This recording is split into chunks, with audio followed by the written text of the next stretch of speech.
Well, it's Mark the Land Rover, and I've just thought I'd do this quick video on where we've got to so far.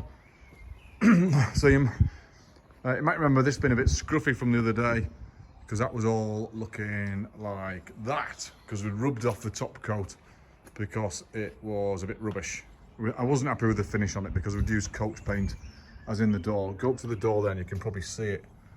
Just see, I mean, it's not bad, but you just see brush marks in it. And I just wasn't happy with it. So now we've got a straight as you like, brand new looking Land Rover. Is that brilliant or what? I'm absolutely chuffed to bits with that. That's using Paintman Paints, Keswick Green. I've done all inside the fuel cap as well, so it's actually all shiny inside there. That's blooming brilliant.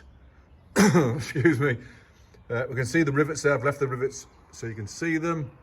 All the rivet holes are there, and I'm going to put new corner pieces on. So I've sprayed the back as well. Now, I'm not too worried about, there's a little dent in there, but the fog light's gone on there, so I'm not too bothered about that.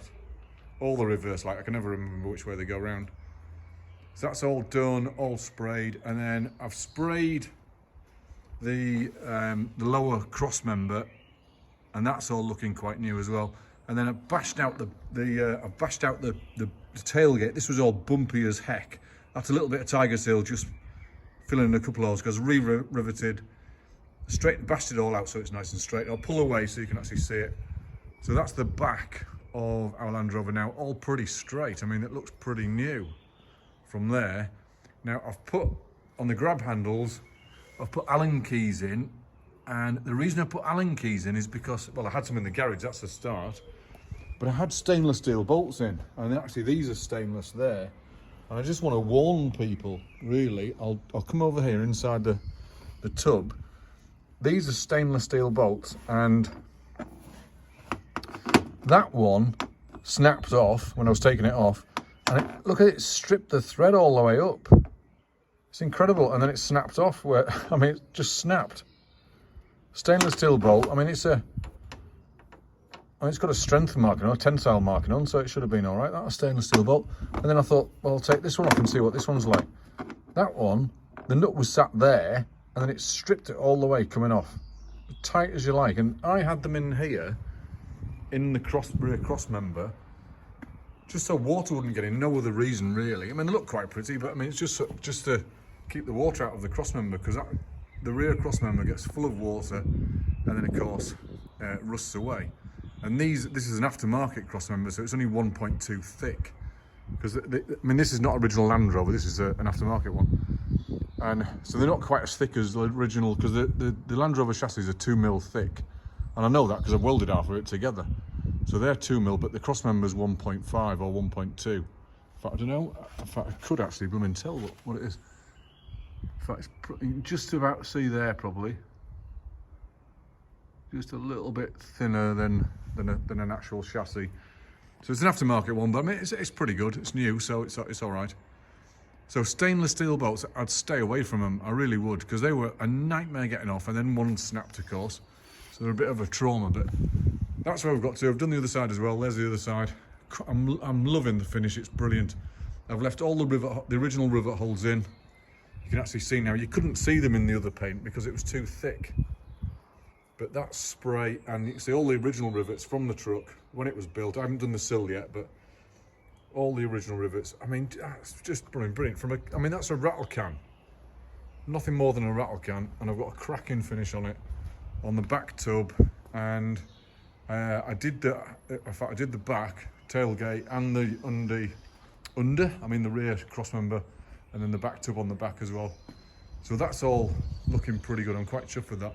I did do the front headlights, and the stuff's reacted. I don't know why it's reacted on the front, but I've got a little bit of, I did these headlights because I'm putting LEDs in here, and then I'm putting the old Series 3 circular aluminium plates in there, and it's just reacted on there. Look, you can just see it reacting with the filler underneath, and on this side as well. So I'm not sure why it's done that, because it hasn't reacted anywhere else. I did both front headlights. I need the little plastic bits in there if anyone knows where to get them, because I don't know where to get them, to put the new headlight, or put new indicators in. And then on that side as well, it's reacted on that side as well. A little bit of reaction there, and a little bit of reaction there on that side.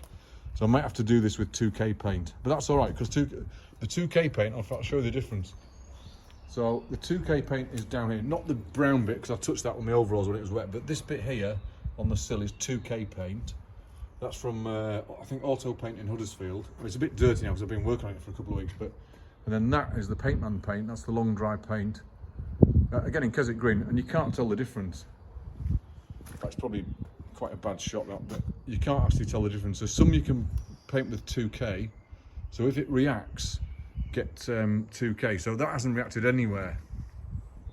Lovely seam down there. I mean, there's some filler in there because I didn't have such a gorgeous seam before. That's a lovely straight line all the way along. The door's not shut, of course, but lovely straight line all the way along. And then a nice sprayed finished, just a little bit of a ripple. So I can lacquer that, or I can leave it as it is, it doesn't really matter, but I could lacquer it. But you can see all the rivet holes in that side as well. Oh, chuffed to bits. That's taken me all day to do that, but chuffed to bits. Wheel arch is back on next, I think, and then I've got to put the quarters on. So I'm putting new galvanised quarters on and leaving them galvanised so it matches this, you know, the boot lids and stuff, so that's pretty good. And then the spare wheel to go back on, of course, and then the tub on.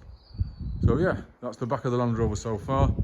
So if you've got any questions, by all means give us a shout and, you know, put in the comments or something, but she's coming on pretty well, I think. That's not bad at all, I'm quite chuffed with that. So yeah, my name's Mark, see you soon.